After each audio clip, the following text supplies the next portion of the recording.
Yesterday, I brought you the story of 81-year-old Donald Sterling and his half-Mexican, half-black girlfriend. Donald Sterling is, of course, the owner of the professional basketball team, the Los Angeles Clippers.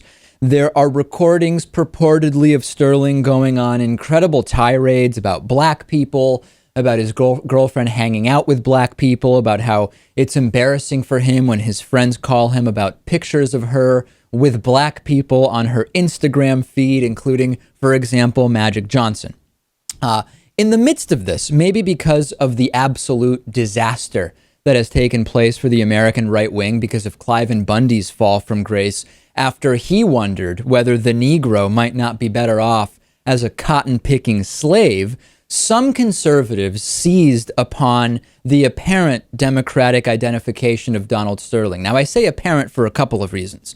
Number one, yesterday I mentioned that some viewers had emailed me saying I wouldn't mention that he's a Democrat or that I might not cover it at all. Here's actually one voicemail I got from the San Antonio Troll about this exact issue. Take a listen. Hey, David, San Antonio Troll here. Just wanted to, a little suggestion on how to go about reporting this Donald Sterling story. Yeah. I would not report it. I'm talking about the racist LA Clippers owner, because he is a Democrat. He's a voted Democrat and also contributed to the Democratic Party. Right. So I say let's just forget about it, sweep it under the rug, leave this one alone. Let's just not even talk about it. Of course, I did talk about the story, and I did talk about his Democratic donations, which, by the way, aren't necessarily proof of Democratic Party affiliation. I mentioned yesterday, Donald Sterling donated to some Democrats in the early 1990s.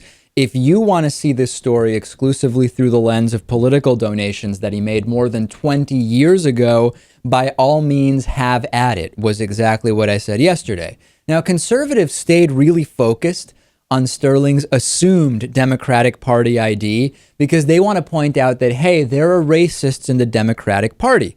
Unfortunately, Lewis, this entire thing fell apart yesterday when Mother Jones found out that Donald Sterling happens to be a registered Republican. LA Times columnist Michael Hildzik tweeted that the local voter records show Sterling to be a registered Republican since 1998. Mother Jones followed up on that and was able to confirm the same information looking at LA County's registrar website. However, I still maintain the exact same position I had yesterday, which is I don't think this is really about party identification. This is not a hugely political guy. It's really about him being primarily a bigot racist. Now, according to many right-wing media outlets, his party ID is really important. At least it was when it appeared to be Democratic, right, Lewis? National Review ran a blog post called "Racist Clippers Owner is a Democrat." Fox Nation report, Clippers owner caught in racist rant is a Democratic donor. Matt Drudge, NBA Sterling is a Democrat, and on and on and on. Of course, there are racists in the Democratic Party.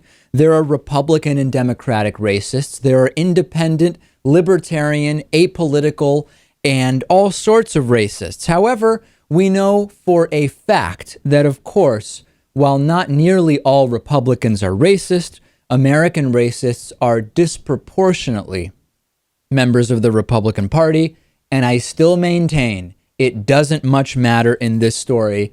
I hope the Republicans have fun with this one. This is a great one. Also, I think if you look at the majority of billionaire sports team owners, they usually are Republicans. When you look at the number of billionaires in this country, multimillionaires, there's a trend. They happen to usually vote Republican because it's in their best interest. Yeah, I don't even know. That may be true. I don't have that data, but what we do know is that all of a sudden, nobody on the right is talking about Donald Sterling's party identification. Now that we know he is a Republican, and I don't care, it really doesn't matter to the story. We should hear pretty soon, maybe by tomorrow, what action the NBA will be taking against Donald Sterling, if any. This is viewer-supported independent media. Please support our program by going to davidpakman.com/membership and becoming a member today.